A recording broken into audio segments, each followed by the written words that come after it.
వర్ధంతులు కానీ జయంతులు కానీ మహానాయకులు ఎందుకు మనం చేసుకోవాలి అంటే మనిషి మర్చిపోవడం సహజం, మరుపు చాలా సహజం. ఎవరైతే మనకు అన్నం పెట్టారో, ఎవరైతే మనకు నిలబడ్డారో, ఎవరైతే మన కోసం పనిచేశారో తల్లిదండ్రులు కూడా మర్చిపోతాం మనం.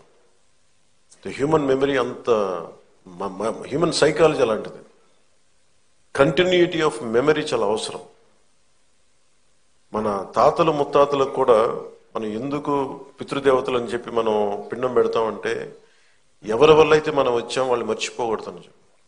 అలాంటిది ఇన్ని కోట్లాది మందికి ఈ రోజున నాలాంటి వాడు కూడా రాష్ట్రానికి ఈ స్థాయిలో మీరందరూ పెట్టగలిగారంటే దానికి ఉనికినిచ్చిన వాడు.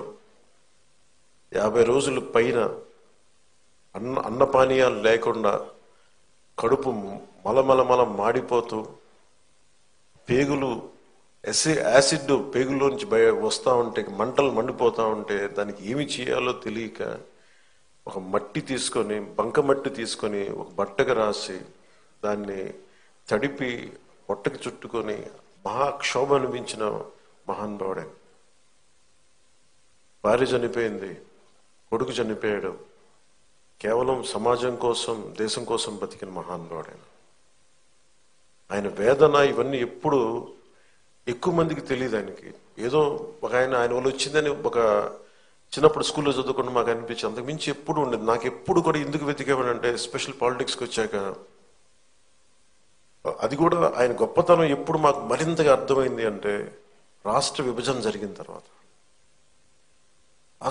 జరిగిన తర్వాత ఎవరైతే మనకి మూలకారకులు ఆంధ్రప్రదేశ్కి ప్రతిసారి పొట్టి శ్రీరాములు గారి విగ్రహం ఎతకాలి అంటే ఆర్యవైశ్య సమాజంలో దొరుకుతుంది తప్ప తక్కువ చోట్ల దొరుకుతుంది.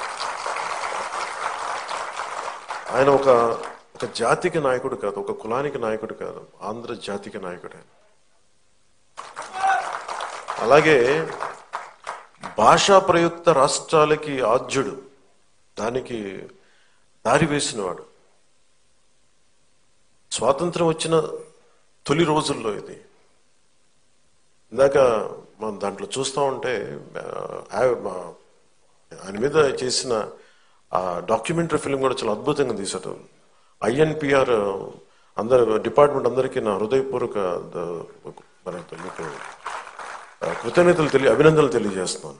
చాలా అద్భుతంగా తీశారు, చాలా హృదయానికి హత్తుకునేలా తీశారు, గుండెలు కదిలించేలా తీశారు.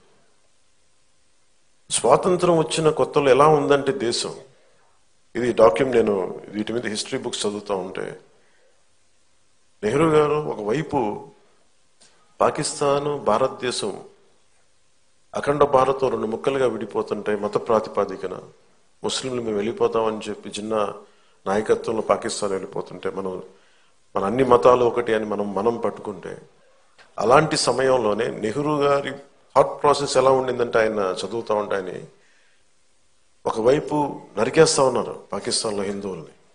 అలాంటి సమయంలో ఇంకొక మూల మన ఉమ్మడి మద్రాసు రాష్ట్రంలో చాలా వివక్ష అనుభవిస్తూ అవమానాలు భరిస్తూ తెలుగు వారికి గుర్తింపు లేదు. అలాంటి సమయంలో తెలుగు ఉనికి కోసం, ఆంధ్రుల ఉనికి కోసం ఒక రాష్ట్రాన్ని ఏర్పాటు చేసుకునే క్రమంలో పొట్టి శ్రీరాములు గారు ప్రాణం పోవటం ఇవన్నీ దేశాన్ని కదిలించేసి ముందు ఏం పెద్ద జరగదు అనుకున్నారు. నెహ్రూ గారు అన్నది కూడా ఏంటంటే అసలే రాష్ట్ర విభజన జరిగిన ఈ పరిస్థితుల్లో మళ్ళీ ఈ వివక్ష ఏంటి, మళ్ళీ కూర్చోబెట్టి భాషా ప్రయుక్త రాష్ట్రాలు దేశాన్ని ఎలా కలిపించాలి అనేది ఆయనది. ఒకవైపు ఏమో వాస్తవం ఏంటంటే ఇక్కడ మీరు సంబంధం లేదని చెప్పేసి వివక్ష. వీటి మధ్యలో రాష్ట్ర నాయకులు కానీ దేశ నాయకులు కానీ ఎంతో నలిగిపోయి ఆయన కూడా ఎందుకు ఆయన మీద కోపం, అందరికి ఎందుకు రాలేకపోయారు, ఎందుకు శవాన్ని మోయడానికి ఎందుకు రాలేదంటే కోపం అన్నమాట. ఆయన వదిలేస్తే కొద్దిమంది ఘంటసాల గారు లాంటి పెద్దలు కానీ